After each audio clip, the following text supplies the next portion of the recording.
breaking and entering, drunk and disorderly, law and order.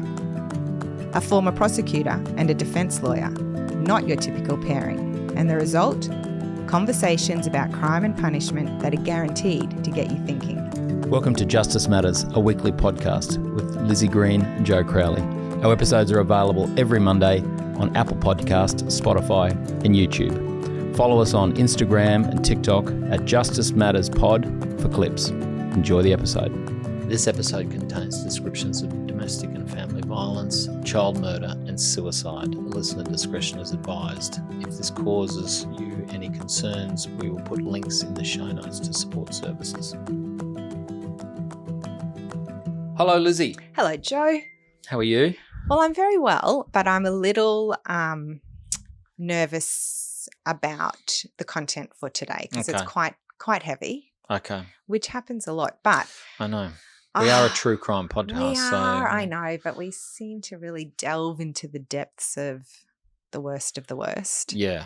But what happened was I finally got around to watching the movie It Ends With Us, which was based on the book by Colleen Hoover. And it is a movie about domestic violence. Yes. And I actually watched it with my daughters who are 15 and 21. Mm-hmm.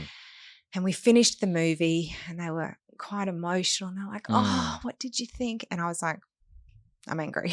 Wow. I was actually really cross because, yes, it's a movie about domestic violence and it does shine a light on, you know, the true nature of it and how you can have this, you know, seemingly happy couple and behind closed doors and all of that sort of thing. So there were elements of good impact. But what really frustrated me was how it ended. And so spoiler alert. Okay, spoiler alert for anyone who hasn't seen it. I think I was probably one of the last to watch it. I haven't seen it, but I'm not going to go. But so the main character, played by Blake Lively, Lily Bloom, she was the victim of abuse from her husband. And she chose to leave and she was pregnant at that time to him, which she didn't know, and so she ended up having the baby.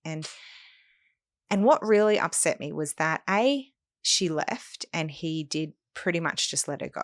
So she made the decision, she left first time. Okay. That is so far from reality. Like the statistics say that, you know, on average it takes 7 attempts before a victim can leave. And then the other thing that really got me was she's in her hospital bed having just given birth to her baby. And that's where the title comes from. It Ends With Us, because her mother had been abused by her father. Right. And she'd witnessed it. And she looks at her little baby and she goes, it ends with us. Right. Okay. The cycle's going to end. Yes. And she explains to her abusive ex that she won't be getting back with him. Yeah. She said, because what advice would you give your child if she grew up and said she was being abused? And he was like, yes, I'd tell her to leave. Right. Okay. End of the movie. There you go. Okay. Well, I call bullshit. Redemption arc. Well, when you say that, you call bullshit because that's not what the reality or the statistics tell us. No, it's not. Right. And maybe there are some abusers who would react like that. But for the vast majority, no, they're not going to let their partner and baby just live their life, go on their merry way, you know. And so I felt like it really, you know, was not realistic about how hard it is to leave a relationship.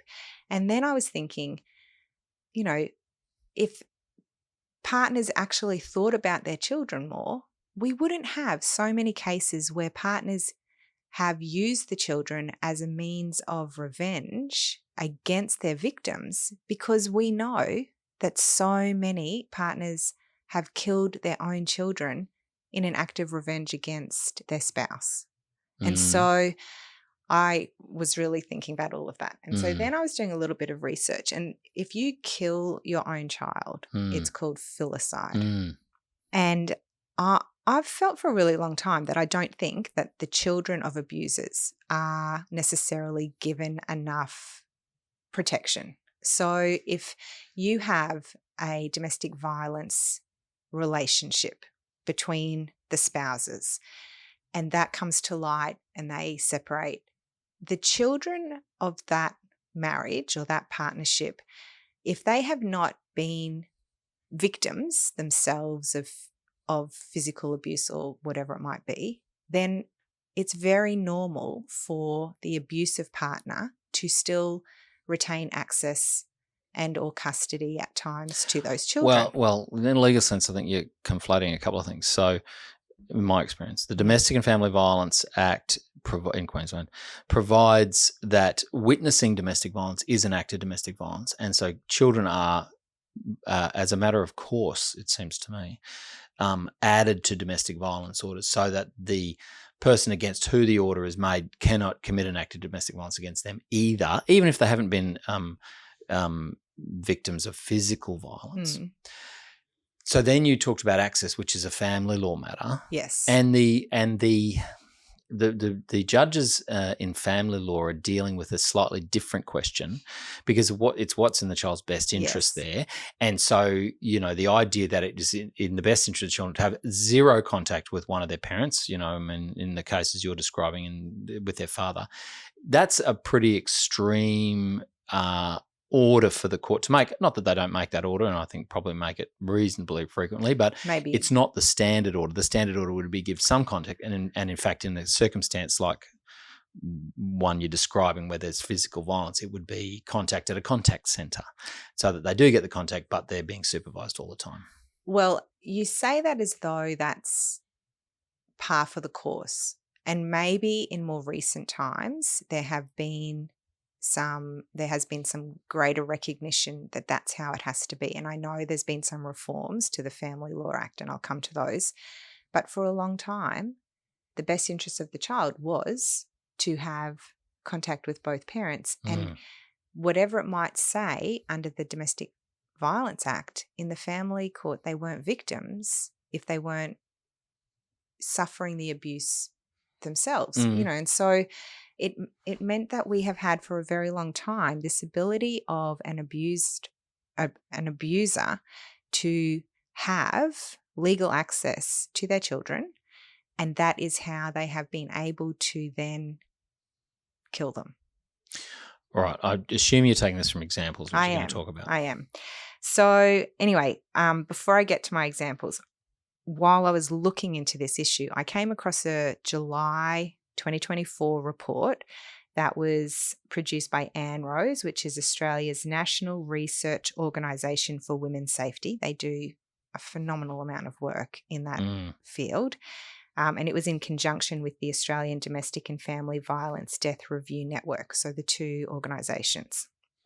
And they released in July 2024 the first ever national study of filicides, but one which focused on murders that occurred within a domestic and family violence setting. So there have been other investigations into filicide, which necessarily included murders of children that weren't committed in a domestic family violence context. So the ones that spring to mind the most are particularly mothers, particularly in a child's first year of life, who are suffering mental health issues or depression and kill their children or whatever it might be. So this most recent study just looked at filicide in a domestic and family violence context.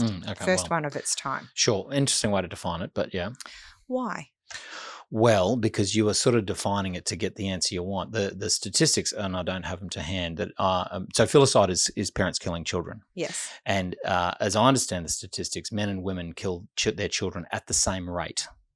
So that just as many men kill children as women kill children. No. And so that if you look at it by saying, well, we're going to put it in a domestic and family violence setting, you're really making it, okay, well, then that's in some kind of heated relationship breakdown. And I think you're going to find that means that the men are doing the killing more often than the women. Okay, well, so this is not to come out as some kind of man-hating exercise, but that's wrong. When we think about statistics, it's like 60-40 of men versus women who kill their children generally. Well, I disagree with those stats, but I don't have any to hand, so I can't. I read them. Okay. Well, sorry, but who produced them? This is my point. So that was from an Australian study, but it was done in 2012. But what were the parameters of the study? It was all child murders. They looked at all child murders. All child murders? where parents where are killing parents their were the children. killers. Yeah. Okay. Well, It was like between 2002, like I think it was a 10-year study or something like that, but it included all kinds. And so that includes all of those mothers that I'm talking about who do in fact kill their children. Sure, but that's a percentage of parents who kill their children. I mean, there's other mothers who kill their children in different circumstances. Yes. Yep. Okay, so let me just tell you. This is the data from this 2024 report. Okay, which, as I say, seems to have defined what they're going to look at to get the answer Because they want. there is a need to think about this because of what I just said, that there are abusive partners who are having access to their children, which then enables them to kill them. All right. Well, I'll be interested to see from the examples you raised whether that's All right, what so happens. Between yes. July 2010 and June 2018, there were 113 filicide cases in Australia, which amounted to a total of 138 child victims because there were multiple children in some of those cases. 76% of those featured an identifiable history of domestic and family violence. Mm-hmm. So that is 106 children killed in a domestic and family violence context. Okay. Of those matters, in 9 out of 10 of those cases, there was a history of intimate partner violence. Specifically, when fathers killed their children, it followed a history of perpetrating intimate partner violence. And when mothers killed their children in the domestic and family violence context, it often followed a history of experiencing intimate partner violence. In 8 out of 10 cases, there was a history of child abuse. However, none of the filicide offenders had prior convictions for offences against their children. Mm-hmm. So there was no red flag in that respect. So you can see why if they're getting access to the children. Yes, that's right.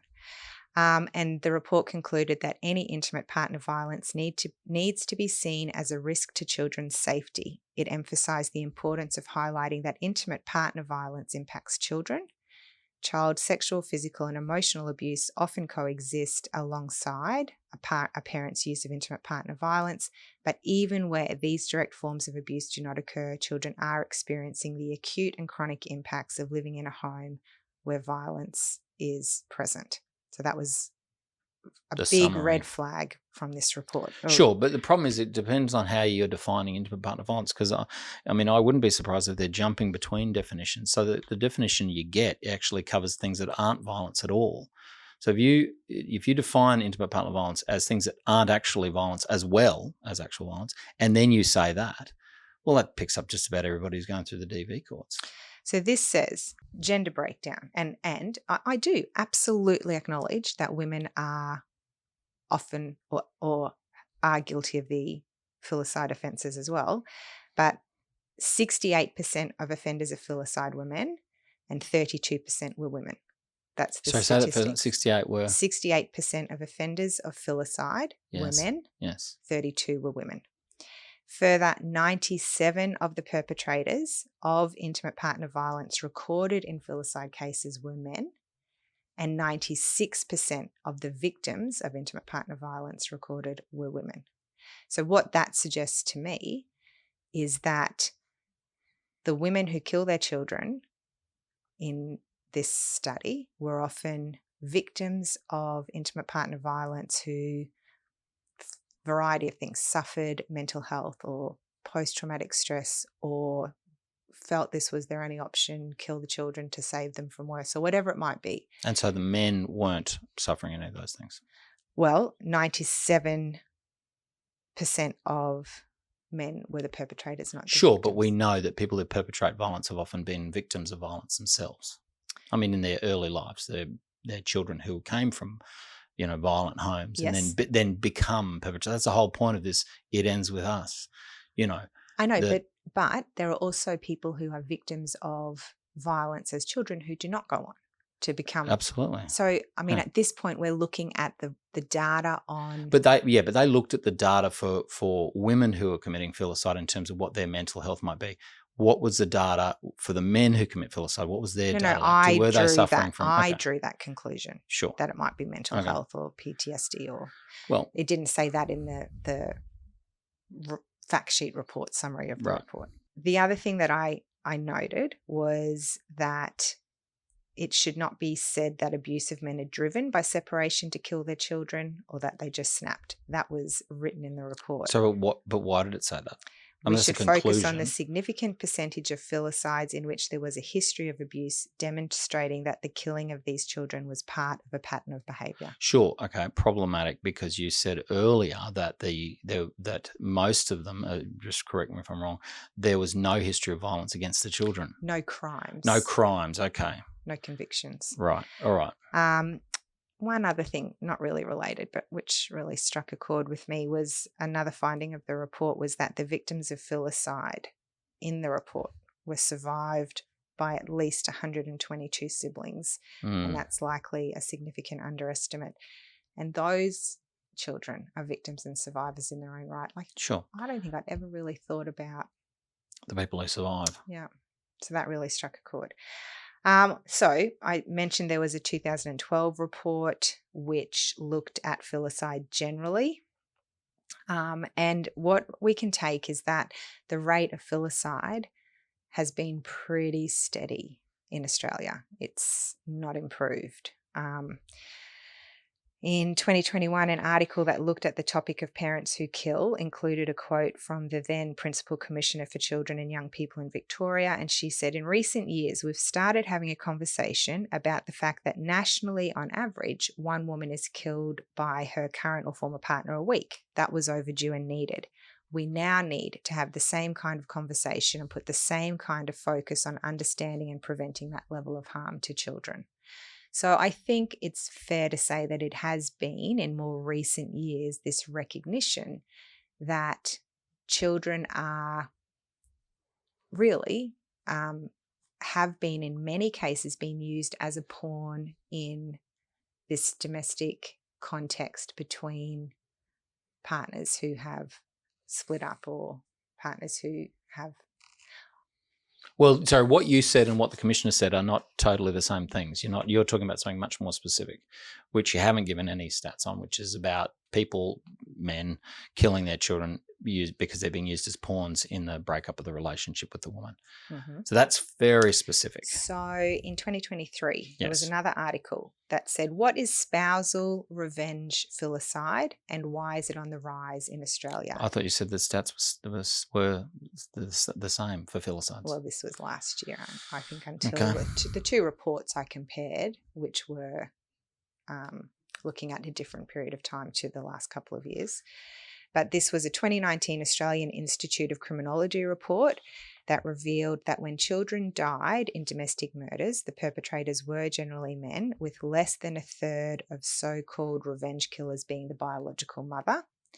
And they found that the young victims of retaliatory murders are never the true targets of an aggrieved, enraged father or parent. The children are collateral damage, where the real target is the surviving victim of the DV. All right. So when we think about the underlying motive for domestic and family violence related filicide, there is a researcher from the ANU, Australian National Uni, called Hayley Boxall, whose focus includes family violence, intimate partner homicide. She said that it is a relationship breakdown, custody issues, or a change in family circumstances that signals to perpetrators a loss of control, and this is a way to reassert that. And research has revealed male perpetrators of filicide had an incredibly strong sense of grievance stemming from a belief they'd been victimised, often underpinned by a sense of loss or injury in terms of the family unit that's gone. So, as I said, not at all saying that women are not also perpetrators, but generally speaking, a child is more likely at risk of filicide by their mother in their first year of life, and usually that's for other reasons than domestic and family violence. As they get older, it's more likely their father who would kill them, and research is showing it is retaliatory or aggressive in nature.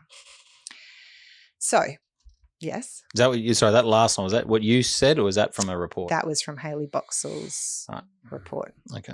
So then it took me back to the case of Luke Batty, and people may it might ring a bell, Luke Batty, but probably more so the name Rosie Batty would be well known to Australians.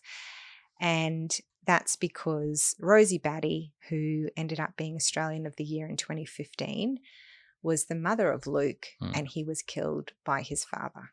And so I actually read, I don't have the book with me like you always do as a prop, but I did actually read Rosie Batty's book that she released not long after the murder of her child. So I thought we'd have a little look at the Luke Batty case, because it was a seminal case for Australia because of Rosie's reaction to Luke's murder and the voice she brought and the light she shone on this issue. So let's go back to the start. Rosie met Greg Anderson, who is our offender in this case, back in 1992. They worked together, and they had like a relationship for about 2 years. And then there were some signs of sexual violence, and apparently he had tried to rape one of Batty's friends, and so Batty ended the relationship. Sure, that's a deal breaker. Yes, but then about 8 years later, they met up again and they resumed a brief sexual relationship, and that led to Rosie getting pregnant. Now, the relationship was floundering already at that point. Their baby, Luke, was born in June 2002. Batty said that Anderson got more aggressive and his abuse escalated while she was pregnant. And so they weren't living together. When Luke was born, he was staying at the Russian Orthodox monastery in New South Wales, but he got banned from there after making abusive phone calls to them, and he returned to Rosie and their newborn son. Shortly after he was born, while they were living together, he physically assaulted Rosie, and that prompted her to just say, that's it, enough. But they remained in contact because Rosie said, and has always said, that she believed that Anderson was a loving, hands-on, good father who absolutely adored Luke. And that was a consistent feeling she had about Anderson throughout Luke's entire life. Even though he treated her horrifically, she had no doubt of his love and proper care for Luke. Yes. He was very volatile, and Luke was subjected to witnessing that. She said that one time when Luke was about 2, Anderson was angry, and he picked up like a play cart, and he smashed it on the banister of the staircase and threw a bit towards Rosie, and Luke was there. And he said to her, if you ever stop me from seeing Luke, I'll kill you and your animals. She had animals. Right. And so then she said that was it. He wasn't even allowed back on her property, but again was still able to have Luke, have contact with Luke. Yeah. Anderson then went away for a little while overseas. When he came back, he wanted to resume their relationship, and she was like, no, that's not happening. He took that news badly. He assaulted her one night, and Luke was there, and Luke apparently tried to help Rosie, and he said, Mum, I'm just too little. And she said, I know, buddy.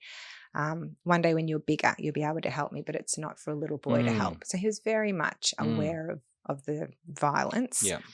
And it did begin to weigh quite heavily on his mind. So he would talk to Rosie about it a little bit, but he did change from being a really happy little toddler and in the early years of school to by the time he was, 9, 10, 11, it was more difficult. So he didn't want to spend as much time with Anderson because of that. Yeah. But also he wanted to be with his friends because he was growing up. Yeah. And Anderson wasn't coping with that. He didn't have that same level of access and control to Luke that he wanted. But what is it? Is this access through parenting orders, or is this just agreed between them, or what? They got overnight access, or is it just weekend access? I don't know the specifics, but he had regular contact with Luke, and I'm pretty sure Anderson was also homeless for a lot of the time. So I don't know if it was overnights. No, sure. But certainly regular contact. But, and I think Luke was conflicted because he did love his dad, but didn't want to spend as much time with him because he was, dealing with all of the other things as well. Yeah. So Luke came home in April 2013 and said to his mum that he'd had a really disturbing conversation with his father. Right. He said that Anderson was holding a knife and said to Luke, it could all end with this, and then said something along the lines of going into the next world together. And Rosie, of course, freaked. She said, I can never imagine anything happening to you, Luke, but inside she thought, I don't know if I can trust Luke with his father anymore. So she sought an intervention order, and on this occasion it prevented Anderson from seeing Rosie or Luke unless they were in a public place. Okay. And I should say at this point, one thing that really struck me with Rosie Batty and this whole scenario was that she did everything by the book. She informed police, she got the orders, she informed of breaches, she maintained the rules of their agreements. She literally had done everything by the book and it didn't matter. No. All right. So the interim intervention order saying that they could only be in public was heard at a July 2013 hearing. It wasn't upheld. He was granted. Oh, sorry. She'd asked for him to have no contact at that point. Okay. And an interim order was made saying that, but then it wasn't upheld at the July hearing, and he was given the order that said he could have access in a public place. So you'd had a period of no contact. Just 2 months. Yeah. Fast forward to February 2014. So that was July 2013. And it was the 12th of February, and Luke played cricket and he had cricket training. Now, as a rule, Anderson wasn't meant to be at training. He could go to games, but training was not part of the agreed access or contact time. But he would sometimes come to training. On this particular day, Luke hadn't really wanted to go to training, and Rosie said, but I said to him, you're part of a team, you owe it to the team, you just got to go. Yeah, I mean, I've said that to my kids 100 times. 100 times. And they're on the way, and he had said, is Dad coming to training? And she said, I'm not sure. And they got there, and Anderson was there. And Rosie thought, is this a problem? But Anderson had seemed quite upbeat and cheerful, and she said, oh, actually, he's in a good mood. Yeah. It's okay. And so she relaxed and she just let it go because Luke was training. Then at the end of training, Luke came running over to her and he said, hey, can I do some batting with Dad? He's not ready to go yet. And there were still some people there. Others were leaving. Rosie could see the batting cages and Luke seemed really keen. So she said, yep, just for a little while, that's fine. She could kind of see out of the corner of her eye the batting cages, and she was talking to another parent. So she just decided it was probably time to wrap up and go home. She was fiddling with her phone and she hears this terrible sound, she said. She immediately started to run towards them. She saw Greg Anderson kneeling beside Luke. She thought, God, what has he done? I thought he'd accidentally bowled a ball too fast and hit Luke in the head and knocked him out. Yep. The noise she was hearing was from Anderson, and she thought, this is bad. He's hurt him. I need to get help quickly. So she actually veered off to get help rather than running over towards them. Now, this attack occurred in front of other families. Yeah. Like there weren't as many there, but there was still some there. It included Luke's teammates and their younger siblings. The only eyewitness was an 8-year-old boy, a sibling. Yeah. He ran over and told his father what he had seen, and that father called 000. When the ambulance crews arrived on the scene, Anderson wouldn't let them get near Luke. They attempted to subdue him. He was still wielding a knife. He eventually was capsicum sprayed. didn't work, so the police opened fire and Wow. hit Greg Anderson in the chest. He was taken to hospital. He later died. So meanwhile, Rosie was still thinking through all of this, that Anderson had accidentally killed Luke. Yeah. She thought it was an accident that was a fatal accident. She kept telling police that Anderson would never hurt their son, and they finally had to say to her, "It is not an accident, Rosie. We have evidence to suggest that he killed Luke." And she realised that what they were saying, it started to sink in. She afterwards said she believed that she'd foiled part of Anderson's plan by not running directly over. Oh, he was going to try and kill her. Or at least get her to witness the final acts. Isn't and that so horrible? that didn't happen. Yeah. But so what Anderson had done was to bash Luke with the cricket bat, and then he stabbed him. Oh. So she asked the police and the ambulance officers if she could see Luke, and they said no. And she said, but he's there all by himself. And they said, we're looking after him. And that was that. She had to leave him there. She didn't see him. So sad. It is actually, like, you say these things, you recount these crimes, and they're not, sadly, that unusual, but it is incomprehensible to think of what she went through. Like, I can't fathom it. Yeah. She said she thinks she's lucky in an unlucky way that Anderson actually died on that occasion. She said that's because she didn't have to go through a criminal trial. Yeah. She didn't have to deal with mixed emotions about Luke being dead and Anderson being alive. And she said to the media and often afterwards that she did feel Anderson was a tortured soul. She said she didn't hate him, and she felt sorry for his family. Anyway, they had a coronial inquest. So some of what I've taken is from little bits I've read. But police officers, Child Protection Services, and Rosie herself stated that they actually never believed that Anderson would hurt Luke. So one of the functions of the inquest on this occasion was to look at those protection orders and processes in DV situations. So although he had a record of violence against Rosie and other people, had never, ever been violent against He had his made son. threats of violence, though, towards that Luke. one to Luke himself, but not to Rosie. No. Yeah, about Luke. She told the ABC that he had doted on Luke. He was a caring father, and she said that she believed that the reason he killed Luke, the son that he loved so much, was to punish her. Sure.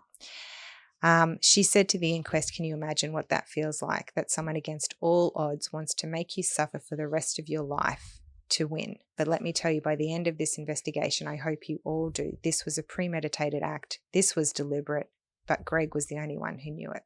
So that was officially recorded at the inquest. Now, at the time that he killed Luke, Anderson had 4 arrest warrants in his name, several intervention orders, including that one to protect Luke and Rosie. But Rosie had not been told about the other arrest warrants. Oh, wow. Or that an intervention order had been taken out against Anderson by a housemate. She also had not been told about child pornography charges that had been brought against Anderson. And when she was asked if she would have liked to have known about those charges, she said one police officer told her he would have liked to have passed on the information but was forbidden from doing so. In January of that year, so he committed this offence in February, he had been arrested for threatening to kill his former partner and for breaching an intervention order not to come to her home without permission. At the police station, he sat on the floor, arms crossed, facing the wall, and said, I only answer to Jesus. I want to know why you think you've got a right to hold me at all. So he was troubled. He refused to answer police questions and was later released on bail. The child protection case on Luke had been closed by the Department of Human Services, and that was less than a year before he'd killed Luke. How did that start? I couldn't find No. that. And so the Department of Human Services was renamed in December of 2014 as the Department of Health and Human Services, and I couldn't dig back. No, it's fine. far enough. But I mean, it doesn't sound like Rosie had made a complaint that there was some problems with the care that. Yeah, it Greg seems was like giving? it was a department for dealing with the welfare of children in the care of the state. That's what its description is. And he was never in the care of the state, as far as I know. But I wonder if interactions with Greg Anderson had flagged the potential need for intervention. Yeah, because they see that he's got these. Yeah. So I guess we want to know, why was this such a landmark case for Australia? And it is down to Rosie. So within 24 hours of Luke being killed, Rosie fronted the media. She talked about the reality of domestic violence in society and has been an ambassador ever since. She said that next day that no one had loved Luke as much as she and Anderson had. And in fact, one account says that she voiced that no one had loved Luke as much as Anderson did. So she was never in any doubt of his love for his son. And I think that was what just boggled everyone's minds, you know? Absolutely. She started the Luke Batty Foundation during the same month that Luke died, and then worked really hard for that foundation. She was named Australian of the Year the next year, 2015. She said, "I'm in a position to be able to reach out and truly understand that unless you are affected by domestic violence, people don't know how much of a problem it is." Just this year, 10 years since Luke, or 2024, 10 years since Luke died, she said that the kindness of others who have experienced similar tragedies has kept her going. She said that the last 10 years have still been heavy with grief. Sometimes I think people forget why they know me. And she said, I haven't forgotten. No, gosh, you wouldn't, would you? So she also said that despite the campaigns, the hundreds of speeches, the marching, the crying and shouting from the rooftops about family violence, despite a royal commission and millions of dollars of resources, women and children are still being murdered at an alarming rate. So she doesn't see that her work is done yet. Now, the inquest itself, in terms of procedures and processes, there were non-publication orders made for every aspect of the inquest into Luke Batty. Wow. So there is nothing publicly available. So it obviously didn't make any recommendations. Well, he did. And so I did some very in-depth research, and I was able to find like responses to the inquest where recommendations were made or recommendations were stated and then responses recorded. So the order, the non-publication order, was actually due to be reviewed in October 2019, but I couldn't find anything to say that it had been. The judge in this case was Judge Ian Gray, I think his name was Ian, and he released his report, or he gave his report on the 28th of September 2015. And the findings and recommendations he made were relevant to risk assessment, risk management, and the common risk assessment framework in place at the time. Yeah. Now, many media outlets reported on the findings. I don't know if some were present during the report being read out, but he spoke for more than an hour when he delivered his findings. At the very end, he noted that Rosie Batty had told the inquest that nobody is to blame for Luke's death, like no one organisation. And he said, I respectfully disagree. The evidence is that Mr. Anderson and Mr. Anderson alone was responsible for Luke's death. Okay. I'm going to suspect that's not what Rosie Batty meant, but I mean, if he's got an inquest, he's trying to find systemic problems, problems in the system that, I mean, as you said, Rosie Batty did everything by the book leading up to it. She herself believed that he would never hurt his own son.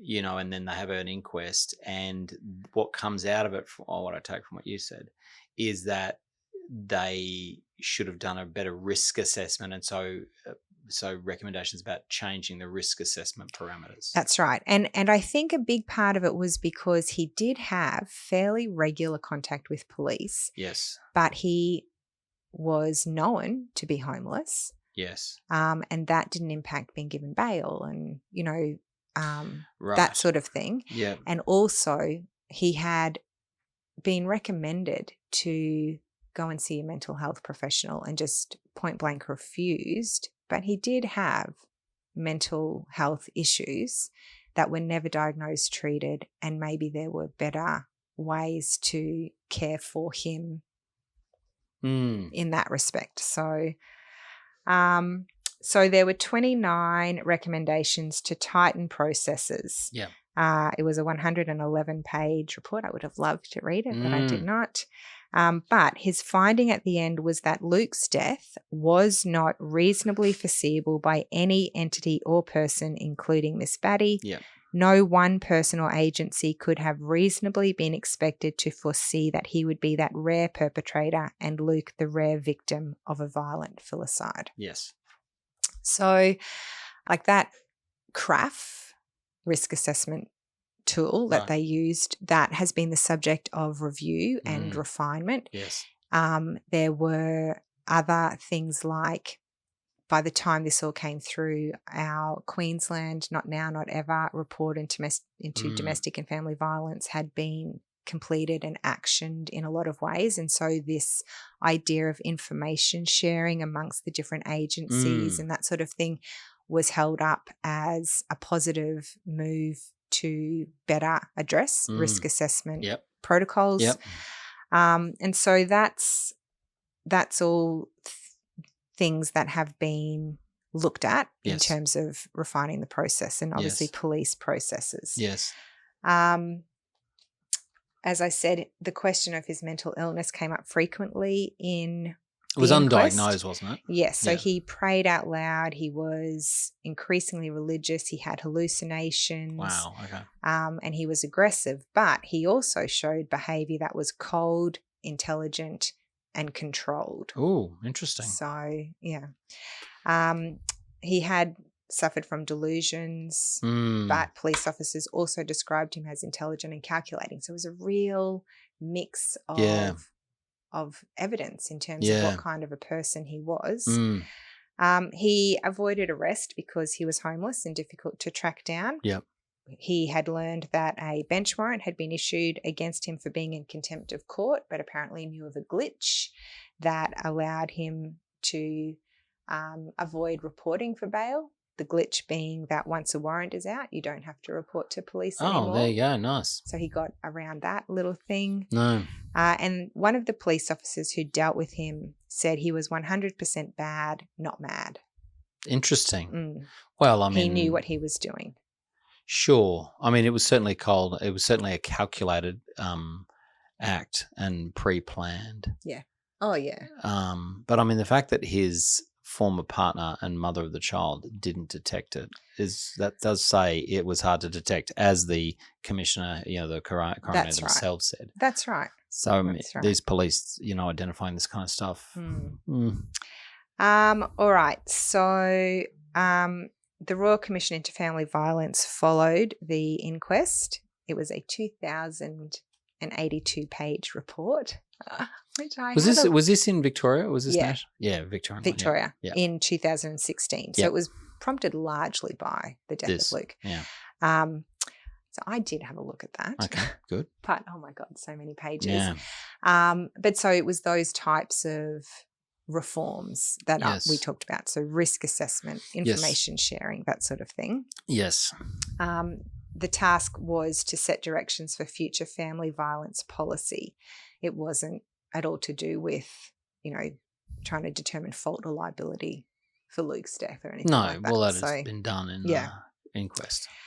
Before 2007, there was no common risk assessment and management approach for the family violence system in Victoria. Then in 2007, they introduced that CRAF one. Yeah. And the report says it needs some work.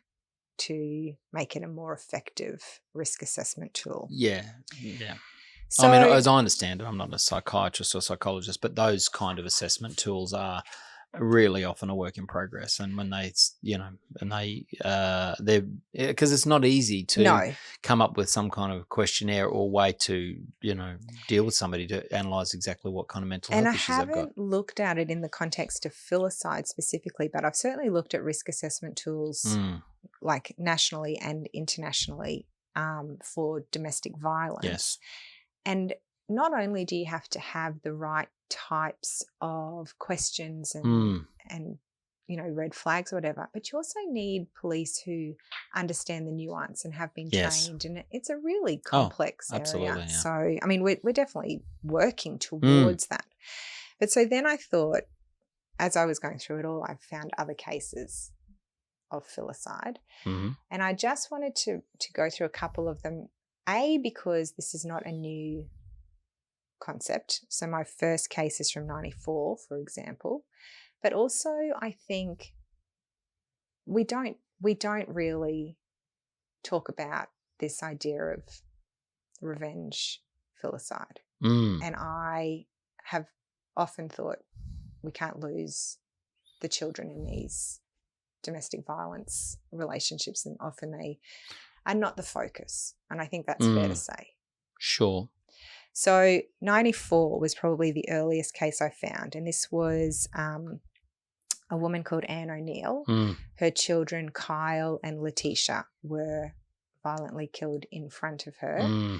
Her estranged husband broke into their home in the night and he shot them. He also shot her, but it got her in the leg, which she had to end up getting that amputated, and then he killed himself.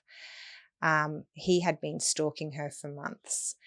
The detective senior sergeant in that case told Australian Story in 2004 that he knew she was going to live the rest of her life not only maimed but without her 2 children. So he deliberately shot her in the leg. He didn't try and kill her and miss. The thought. Right. Yeah. Okay. Anne has said that the biggest issue she had to grapple with was if a stranger had walked into her house that night and done what he'd done, the whole world would have been outraged. But she actually had to answer questions like what had she done to provoke it, and that he was a good guy and a loving father. And she said that was really difficult. Of course. Then next one I found was 2003. So a woman called Ingrid Poulsen ended her marriage to Fatak Kongsum. He left a menacing note on her car threatening to kill himself and take her with him. He then followed up with a letter warning he was going to cause her a big hurt. And that's in fact what he did. He killed their 2 children and their grandfather, and then he killed himself. So her father. Yeah, her father. In 2005, an inquest found that she had actually called police at 6:30 a.m. that morning to say that he had sexually assaulted her the night before in breach of her order.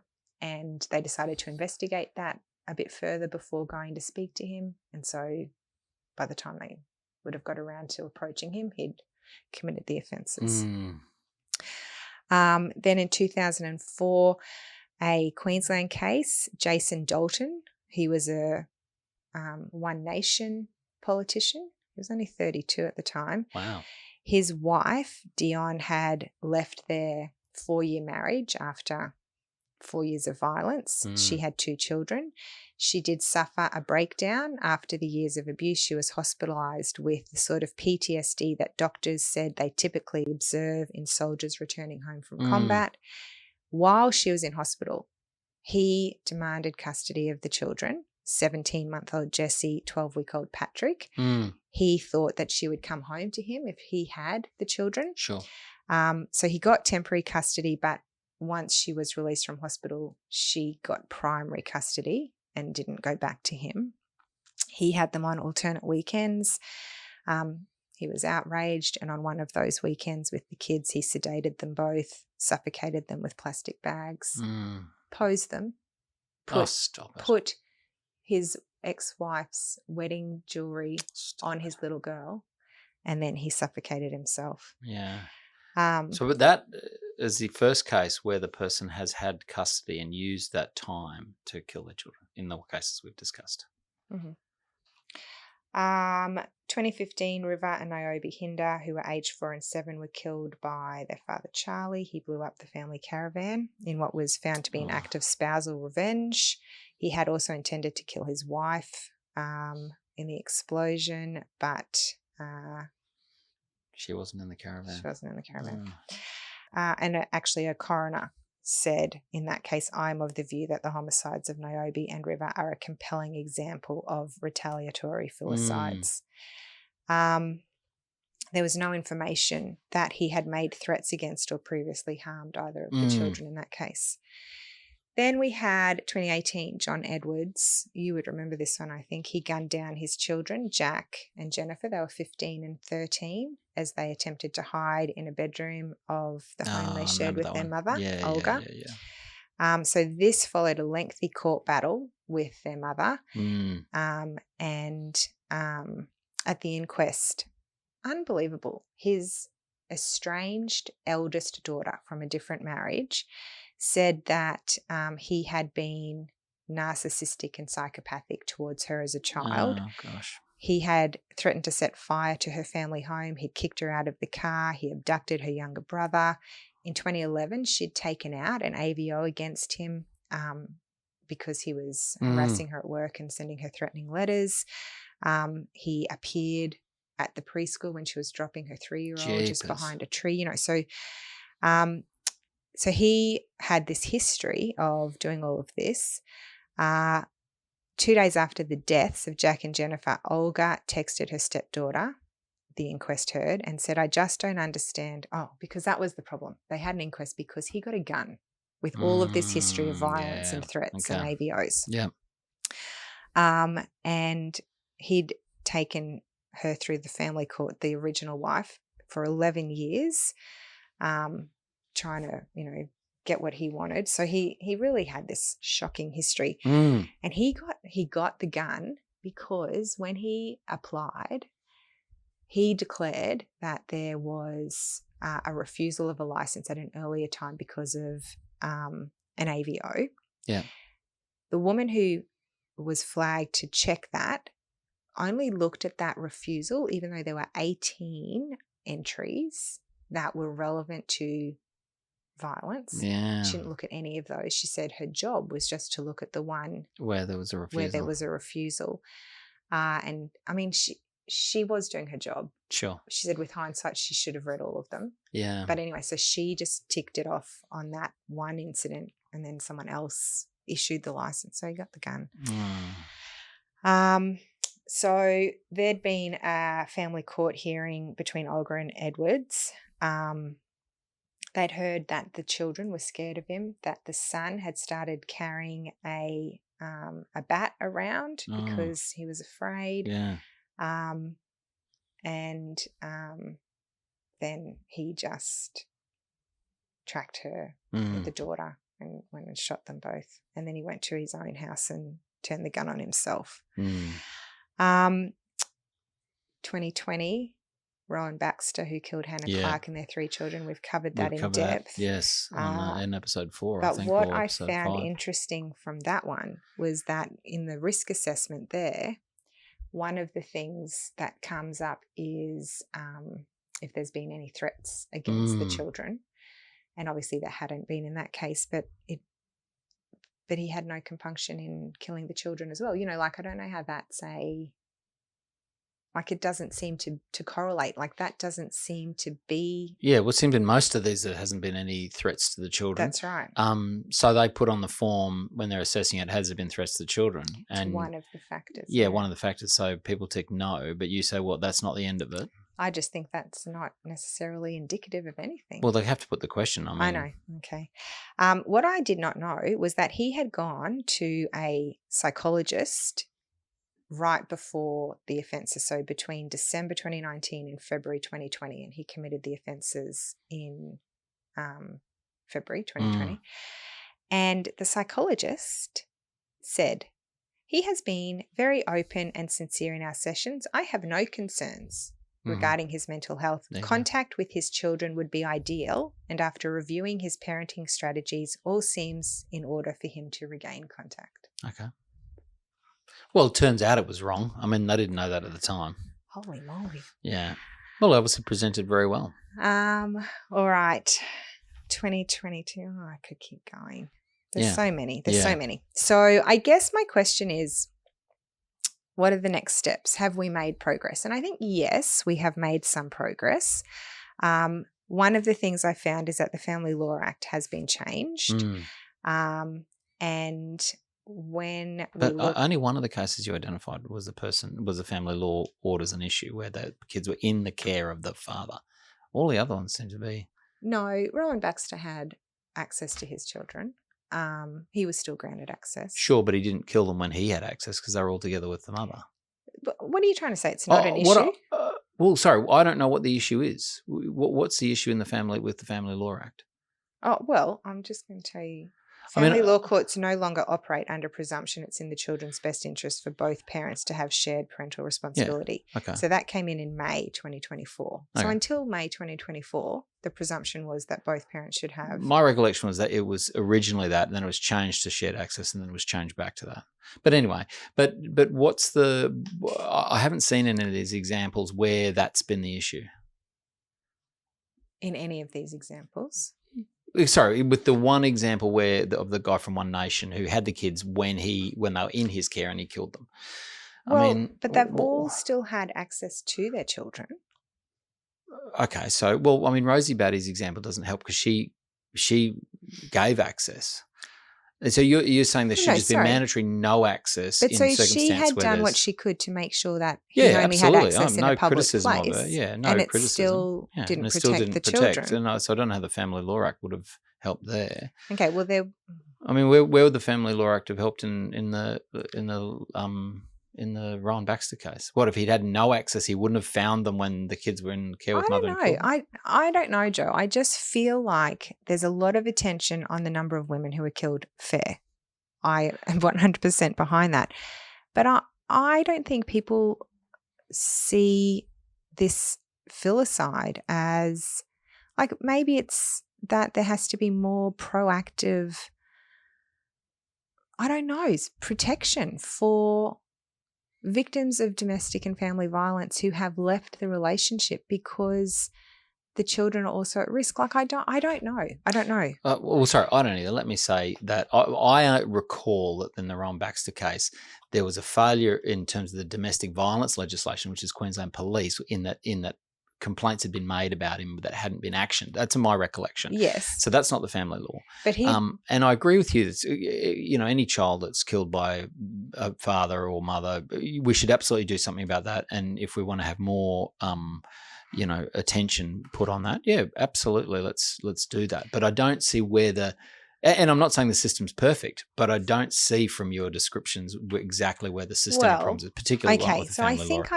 I think I worry that the potential risk is not fully appreciated. So this change came in the Family Law Act 2024 May. Yeah. So legally, all decisions should be based on what arrangements best meet the needs of the individual child. Yes. The court will have to fully consider any previous or current history of family violence and how this could affect the parties. Sure, that wouldn't be new. I mean, that's been in the legislation forever.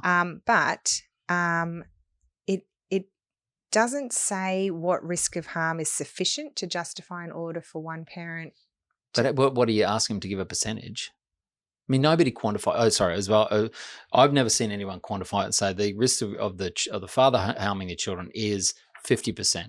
I don't think they operate like that. They give reports where they talk about it, and they might say, "I don't think the father should have access." Okay, but then think about that psychologist who wrote the report saying that Rowan Baxter would be an ideal parent. Yeah, and presumably would have gone to court and said that, and so the legislation wouldn't have helped. This is what I mean. Like they're judged on a case-by-case basis with experts who you often criticise, and that's what the courts have to make. Yeah. And so I just think... So where's the systemic problem? How can we change the system to prevent that? I don't know. No. I don't know. But I can't help thinking that we have a lot in place to protect the victim of domestic violence. And I know you say the DV Act calls children who witness it victims. But when we talk about victims of domestic violence, we're generally talking about the person who has been abused, not necessarily the children who have lived in that household. I mean, who's we? Because when domestic violence is discussed in a legal context, it's the broad definition of domestic violence, which absolutely picks up the children. Well, I think in this, as far as I can see, they don't often talk to children in Family Law Act, under the Family Law Act, to see what their contribution is. Well, they get a family assessment, so they get the children are often represented by their own lawyer, and they often get a family report done, so they get a psychologist to come along and speak to the children and the parents. Well, they can be made known through a report or an independent children's lawyer, but a parenting order will also override a family violence order made in a magistrate's court if they say different things. Yes, that's because of the Constitution, where one's federal law, one's state law. Federal law always trumps state law. Well, anyway, the federal government has established a rapid review of how best to proceed. And they have asked Anne Rose, who did that report on Filicide in July of 2024, to do new research and review available research on prevention. I don't know. I read one report that said it's as if the children are invisible. And I guess that's a feeling I've had. And it has definitely improved. I know that, but I just think sometimes they are a victim that we don't give enough attention to. Certainly in the media, the focus seems to have been from what I see, on domestic violence between husband and wife or man and woman. I accept that. My lived experience in the law is that in family law, which I don't do much of at all, but in domestic violence, certainly, the children are front and center in family law and certainly appear a lot. I don't know. I think on paper it says that, but I think the reality is different, Joe. I think that there is still this idea that even an abusive partner has rights when it comes to the children. Yeah, that's absolutely correct. Well, I don't think that's okay. That's where Rosie Batty gave her partner, who had been abusive to her but not to the child, access. And if she had gone to court and gone in front of a judge, the judge would have gone, okay. I know. This is my point. But how could that have been picked up by anybody? But this is what I'm saying. We shouldn't have this assumption that unless there have been threats to the children or unless the aggrieved spouse thinks that the abusive spouse is a danger to the children. But just have a blanket rule. As soon as there's violence to the spouse, the husband never sees the kids again. Well, not a blanket rule. Well, so the idea is, where do we draw the line on the spectrum? But I think 100% access one and no access at the other end. I know. Where are we drawing the line? I don't know. Yes, but this is what I wanted to talk about it for, so we can think about it. Sure, we should absolutely all be thinking about this. And it sounds like the federal government's doing something about thinking about it, which is good. All right. Anyway, thank you for reminding me of that story of Luke Batty, because I knew it at the time, but it is just so horrific. Horrific. It's horrific. Yeah, and let's hope we reduce the incidence of this occurring. I see you're not on. I haven't convinced you with this one. Well, it's a very emotional issue, and so I think with emotional issues in the law, you need to be very careful about the words that you use, the statistics that you look at, the examples that you look at, because the law is a very blunt instrument and you can do as much damage as you can good by passing laws to, stop things or change things. So you've got to be very careful, particularly in family law and criminal law and domestic violence, about changes. All right. Thank you, oh wise one. All right. Thanks, Lizzie. Bye. Thank you for listening to the episode. If you enjoyed it, please rate and review or like and subscribe. It all helps Lizzie and I keep this podcast going. If you're interested in clips, you can look at them on Instagram and TikTok. Just search for Justice Matters Pod. See you next episode.